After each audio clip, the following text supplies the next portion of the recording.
కాపు సామాజిక వర్గం నాయకుడు అలాగే మాజీ మంత్రి వైఎస్ఆర్సీపీ నేత ముద్రగడ పద్మనాభం ఇంటి ముందు ఒక దాడి జరిగింది.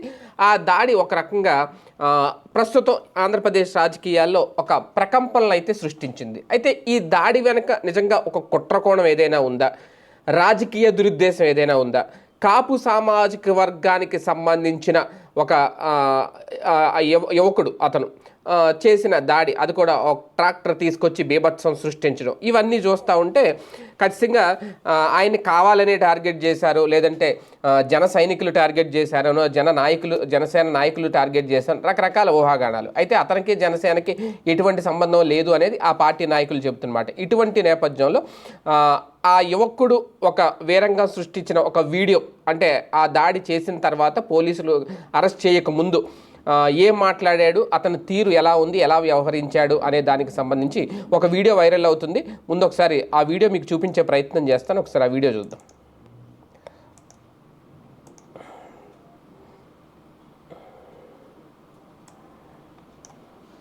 పుట్టింది మంగదుత్తి, పెరిగింది పిఠాపురం. చెప్పు. ఎమ్మెల్యే గారి తాలిక. మాకు మోసం జరిగింది అక్కడ. ఏమైంది చెప్తాను తాతి బయటకు వచ్చాక. తాతీకే తెలుసు, మీకేం తెలుసండి? ఏం చేస్తున్నా ఇక్కడ పని ఏంటి నీకు అంటున్నాను. తాతీ కోసం పలకరించడానికి వచ్చి పార్టీ. ఏ తాత? పద్మనాభం తాత. రాజనాల బాబురావు గారు మనం ఎప్పుడు వచ్చా నువ్వు? రాత్రి వచ్చాను, ఇప్పుడు వచ్చాను.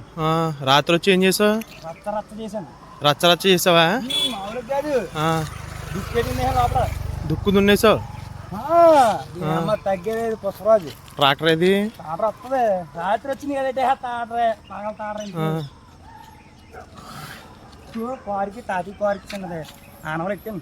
పెట్టేవిటి ఒకసారి లోనకరా. ఎర్రసమ్మనం ఏ తాతిని బయటికి రమ్మని భయమా? రాయలాగా భయమా? రాత్రి వచ్చాడా దొంగ దెబ్బలు తాతయ్యా మామయ్య పుష్పరాజ్ తగ్గేదే లేదు. జై చల్సేరా జగన్మయ్య. ఎర్రతను లోడ్ అయిపోయింది. జై జనసేన. 50 లక్షలు రావాలండి. మాన్ చేయడు తెంగేడు మా తాత.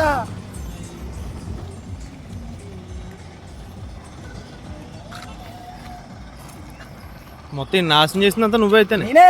జై జనసేన అంతే. రాజ్యాల బావరేరు మనం చెప్పండి, తెలుస్తుంది. తెలియదంటే తుల్లో మీటింగ్ ఎత్తే వచ్చాడు కుర్రోడు. కొండైపేట రచ్చరేం పోలా. జై జనసేన. పుష్పరాజు నీ అమ్మ తగ్గేది లేదు. 50 లక్షలు తగ్గేడు. చదువుకుంటాడు ఎవడమ్మ గారు చదువు మన దగ్గర జంగచ్చేటి.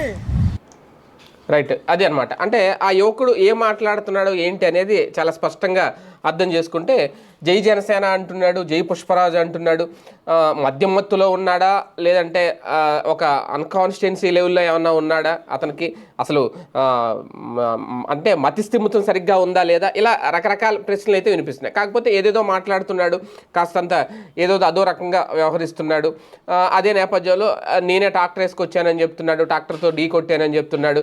ట్రాక్టర్ ఎక్కడ ఉందంటే ట్రాక్టర్ అదే వస్తుంది అంటున్నాడు. నాకు 50 లక్షలు ఇవ్వాలి, మోసం చేశాడు, పద్మనాభం తాతయ్య బయటికి రావాలంటున్నాడు. రకరకాలుగా అయితే వ్యవహరిస్తున్నాడు. ఇప్పుడు తర్వాత ఈయన్ని పోలీసులు అరెస్ట్ చేశారు, విచారిస్తున్నారు ఏం జరిగింది ఏంటి అనేది. కాకపోతే పదే పదే జై జనసేన జై జనసేన అనడం అనేది ఇక్కడ ఒక చర్చ. నిజంగా జనసేనకు సంబంధించిన నాయకుడా ఇతను, జనసేన కార్యకర్త, జనసేన అభిమాన, పవన్ కళ్యాణ్ అభిమాన, పవన్ కళ్యాణ్ గారికి చాలామంది అభిమానులు ఉండొచ్చు. అలాగని చెప్పి ఇలాంటి దాడులు చేసి అది పవన్ కళ్యాణ్ గారి మీద పెట్టేస్తే అది కష్టం రాజకీయంగా కనుక చేస్తే. కాకపోతే వైసీపీ మాత్రం ఇతన్ని జన సైనికుడే అని చెప్తుంది, జనసేన కార్యకర్త అని చెప్తుంది.